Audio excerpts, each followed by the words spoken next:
Hello dear students, again I welcome you in the economics class. In the previous classes we had studied about the definition of national income accounting, some basic concepts of macroeconomics, circular flow of income in simple economy, methods of calculating the national income, some macroeconomics identities. These all the things we had seen in the previous classes. In this class, we will study about GDP and welfare. So you know that GDP is nothing but the final goods and services produced in a country during a year. And welfare. So what is the meaning of welfare? We will try to understand with the help of sentence. The term welfare is comprehensive. It is a multi-dimensional concept. It depends upon various economic and non-economic factors such as social, cultural, psychological, spiritual, etc. So dear friends, what the sentence is telling? Sentence is telling here the term welfare is a comprehensive. It means many meaning it included in the welfare. Then it is a multi-dimensional concept. Multi-dimensional means it have the many ways. What are the ways? Like it have social, cultural, psychological, spiritual, which all are dependent on various economic and non-economic activities. It means sometimes these factors like social, cultural, psychological, spiritual will affect directly or indirectly. Meaning is very clear about that. So, once again we'll go through the sentence. The term welfare is comprehensive. It is a multidimensional concept. It depends upon various economic and non-economic factors. Those factors are social, cultural, psychological, spiritual, etc. Further, the definition about the welfare some economists had given, or the meaning or definition of welfare according to Professor A.C. Pigou. He defines economic welfare as that part of general welfare that can be brought directly or indirectly into relation with the measuring rod of money. So according to Pigou, he is telling that economic welfare, so here we are talking about economic welfare. Before that we had seen the general definition or general meaning of welfare. Now we have the definition of economic welfare. So what is economic welfare? It is a part of general welfare that can be brought directly or indirectly into relation with measuring rod of money. It means on the basis of money we can understand that economic welfare is taking part in the country or not. If the people whose GDP or whose income is very low, then economic welfare will not take place. If the GDP or income of the people will be high, then economic welfare will take place. So that's why they are telling economic welfare as the part of general welfare that can be brought directly or indirectly into a relation with the measuring rod of money. So further they are telling economic welfare is that satisfaction or utility derived by an individual from the use of economic goods and services. So here they are telling economic welfare is that satisfaction or utility. So what is the meaning of utility? Like in the microeconomics, we have to study about the utility. Utility is nothing but the satisfaction. It will be derived by an individual from the use of economic goods and services. It means when we'll consume some commodities, then only our satisfaction will come out. Like for example, if we'll take the cup of tea, then when we'll consume that tea, when we'll drink that tea, then only we will satisfy. Otherwise, before consuming the service or goods or commodity, we will not satisfy.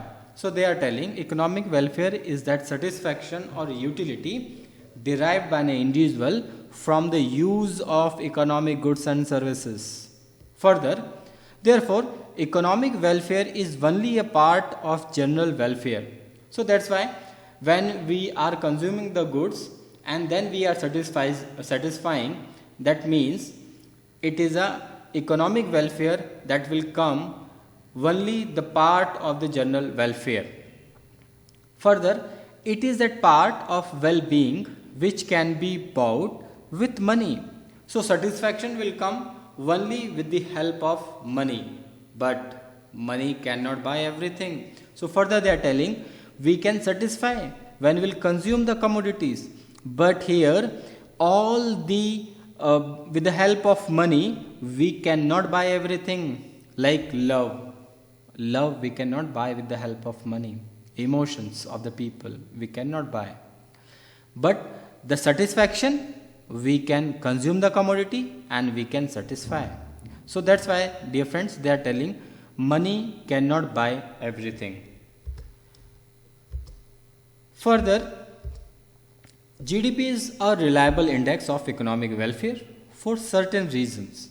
Means they are telling if we will go through the development of the society, and they are telling development of the society will take place only with the help of income.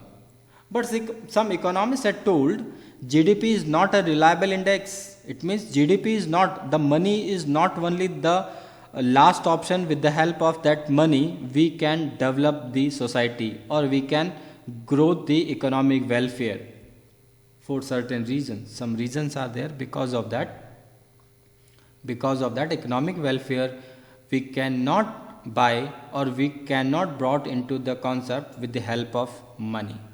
What are those? Inequality in the distribution of GDP, non-monetary exchange, and the last one is externalities. These are the three reasons because of that the welfare will not take place with the help of GDP or with the help of money. We'll see these all threats one by one. Inequalities in the distribution of GDP. So we'll try to understand with the help of this sentence.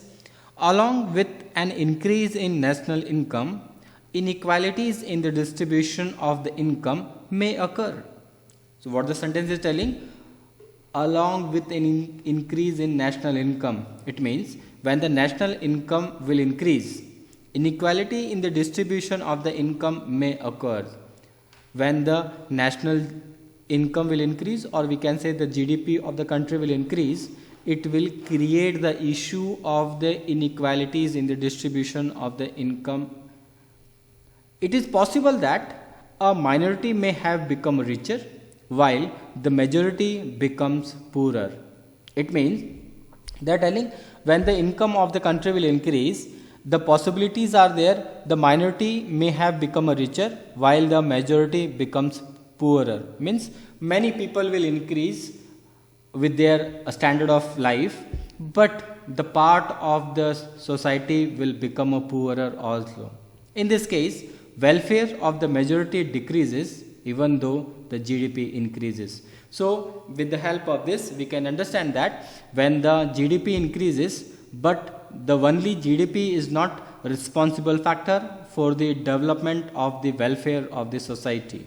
Therefore, national income is not a right index of welfare. So that's why national income is not the right index for the welfare.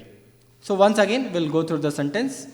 Along with an increase in national income, inequality in the distribution of the income may occur. It is possible that a minority may have become richer while majority becomes poorer. In this case, welfare of the majority decreases even though the GDP increases. Therefore, national income is not a right index of welfare. Second point, we have non-monetary exchange. There are many activities in an economy which are not evaluated in monetary terms. Can you give me some examples? Yes, absolutely correct. We have some examples. The service of the housewives. Like, dear friends, in your home, your mother is there. She is doing number of jobs. But you are giving any income to her? No. So, housewives will do the number of jobs. Their service is not evaluated with the help of money. Like NGOs are doing the jobs for the society, but even their contribution is not accounted. NSS students, if they clean the campus, if they clean the roads, they are not earning a single rupees, or their service will be accounted for the national income. Charitable institutions are there. They are doing the number of charities to the poor peoples, but again their charities will not counted in national income. Like, we have the charitable institutions like bigger temples in India. If we'll take the example of the Tirupati Balaji, number of people are giving the charities there, but their money is not counted in national income. Therefore, national income cannot be a clear indicator of well-being. So, because of these reasons, the national income cannot be clear indicator of well-being. The last concept, externalities. So, externalities are uninational consequences of an economic action of a person or a firm that occurs to another person or a firm. It means it is a work which affect to the other people by indirectly or directly. Or we can say that the job done by a person for the other person, the effect will be negative or maybe positive. So these consequences may be good or bad. So that's why they are telling the consequences may be good or bad. If the consequences are good, he or she does not pay the former. If the consequences are good, if the results are positive, then he or she does not pay the former. But if the consequences are bad, the former does not compensate the latter. But if the results are bad, then the former does not compensate. It means they will not get any returns for the harm. Like example, the construction of a road is a positive externalities. Is it a correct example? Yes. The construction of a road is a positive externalities. The construction of a road is positive externalities because it increases the value of land along the road. So the construction of road is not only one positive positive things will come out. Here the many, like connectivity of the village will come out. The transportation facility will be improved. The land value which is there nearby the road, it will also, the value of the land will also increase. But it is a positive. But however, heavy traffic on the road creates the problem of pollution, as well as heavy traffic on the road, it creates the problem of accident also. So in that case, this is a negative externalities.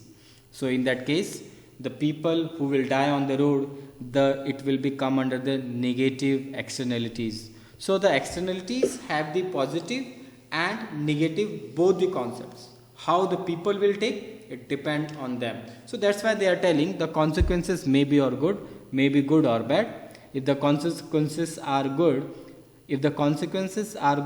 he or she does not pay to the farmer. But if the consequences are bad, the farmer does not compensate the latter. So example, we are seeing the construction of road is a positive externalities, because it increases the value of land along the road. However, heavy traffic on the road creates the problem of pollution as well as the accident. This is a negative externalities. So dear students, in this class we had to study about the GDP and welfare. It means how the money and the society development will take place. We had seen the negative things of the GDP also. They are told we can satisfy with the help of money, but the money cannot buy everything. So in the next class we will go through the question and answers, because this was the last concept of the national income accounting, that was the GDP and welfare. When we'll meet in the next class, when we'll go through the next class, we will go through the question and answers. Till then, thank you.